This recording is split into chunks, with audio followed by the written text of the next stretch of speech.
Two great musicians, Mozart and Beethoven. Much of the music of 18th and 19th century Europe is still enjoyed by many people. Two of the greatest musicians of that time were born only 34 years apart and actually knew each other for a short time. These great musicians were Mozart and Beethoven. Wolfgang Amadeus Mozart was born in Austria in the year 1756. As a child, Mozart was a music prodigy. He began composing music before his 5th birthday, and by the time he reached his teenage years, Mozart had already written many symphonies and other musical works. As a young man, Mozart worked as a concertmaster for the Archbishop of Salzburg in Austria. He also traveled to various European cities. When he was in his mid-20s, Mozart moved to the city of Vienna. Mozart had difficulty earning a living, but during this time he wrote some excellent operas and string quartets. Many people did not yet appreciate the greatness of Mozart's music. In his early 30s, Mozart became the court musician for the Emperor of Austria, and during the next few years, Mozart continued to write many beautiful works of music. Mozart died in 1791, but although his life was short, his productivity had been enormous. The beauty, grace, and technical precision of his music is still greatly admired, and he is considered one of the greatest musicians of all time. When Mozart was in Vienna, he met a young musician named Ludwig van Beethoven. Beethoven performed some music for Mozart, who was greatly impressed by the talent of this young man. Beethoven had been born in Germany in 1770, and from an early age he had displayed a great aptitude for music. Beethoven moved permanently to Vienna in 1792. He studied music under some famous composers and became known for his outstanding skill in playing the piano. Beethoven began to compose more of his own music, and these works became very popular. When in his late 20s, Beethoven began to lose his hearing. He continued to compose excellent music, but he became more withdrawn and performed less frequently. By the year 1817, Beethoven had become completely deaf, and he could no longer perform music. However, his creative genius did not deteriorate.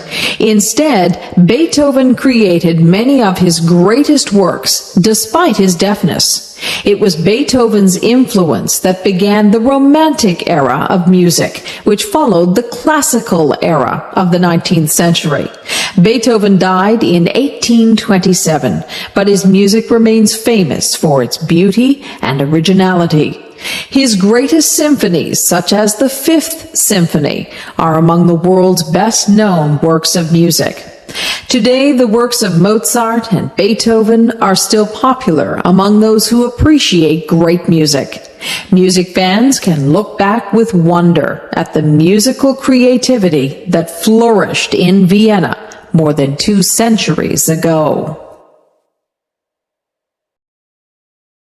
Abraham Lincoln.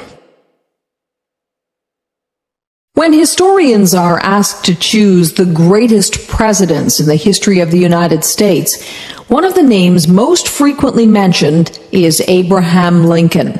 Lincoln was president during the greatest ordeal that ever faced the United States, the Civil War. Abraham Lincoln was born in 1809 in the state of Kentucky, but when he was a child, the family moved to the state of Indiana. Abraham's parents, Thomas and Nancy Lincoln, were farmers who were very poor, and they received only a few years of education. When Abraham was only 9 years old, his mother became ill and died. About 1 year later, Abraham's father remarried. As a young man, Abraham continued to work on the family farm, and he also worked as a laborer. During this time, the Lincolns moved to the state of Illinois. Abraham became known to the local people as an excellent athlete and storyteller. He educated himself by reading many books, most of which he borrowed from neighbors. Lincoln was interested in politics, and when he was in his mid-20s, he was elected to the Illinois state legislature. During that time, Lincoln also studied law and soon became known as an excellent lawyer. People called Lincoln Honest Abe because of his personal integrity. In 1842, Lincoln married a woman named Mary Todd. During the 1850s, Lincoln became strongly opposed to the expansion of slavery into the western parts of the United States. Lincoln held several famous debates against a supporter of slavery named Stephen Douglas. In 1860, Lincoln was a candidate in the election for President of the United States. During this election, the issue of slavery and its expansion was very prominent. Lincoln won, but soon after, several of the southern states decided to secede from the United States and form their own country. A few months later, fighting started between those southern states and the federal government, which was supported by the northern states. Lincoln managed the Civil War with skill and determination. Gradually, the North began to win the war.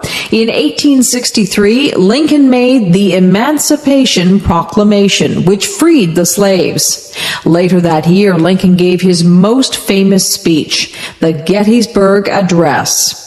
The Civil War had brought terrible suffering to many Americans, and people were very bitter after the war.